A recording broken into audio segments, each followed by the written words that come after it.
If your system includes a large mixer like this one, I'm going to tell you everything you need to know to use it with confidence.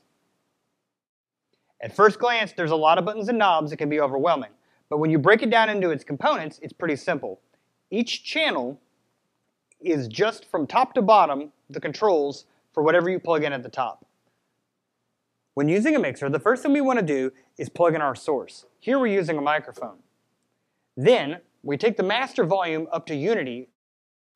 Then we come down to this channel and move that up to 0 also. Talk into your microphone and take the gain knob up until you can see on the meter we're hitting at 0 or just slightly below unity. Check, check, check. This section is our fader. This controls the overall volume coming out of our main left and right speakers.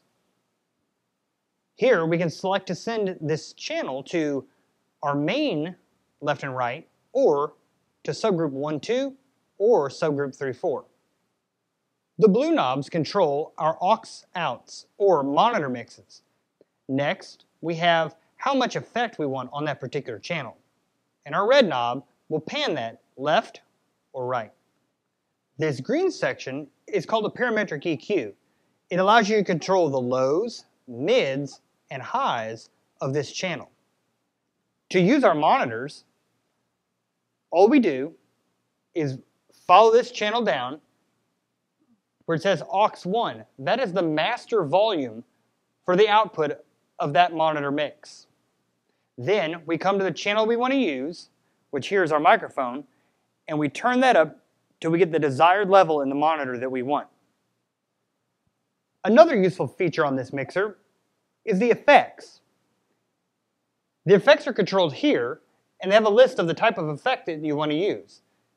Here, I've dialed in vocal echo by turning this knob. One push in selects.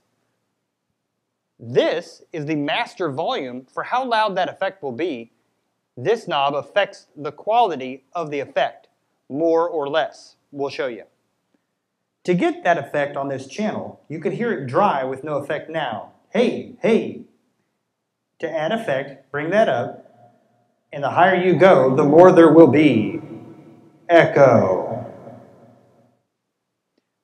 Let's take a look at the back of the mixer now. We have our power and our main left and right outputs. We also have our auxiliary outs. These correspond to the blue knobs on the front of the mixer for our monitor mixes. This particular mixer comes with a USB out, which allows us to record directly to a computer whatever's coming out of the main left and right out. And that's the basics on how to use one of our larger mixers. It can seem intimidating at first, and it takes years for people to master this, so don't get frustrated. And if you need us, call us.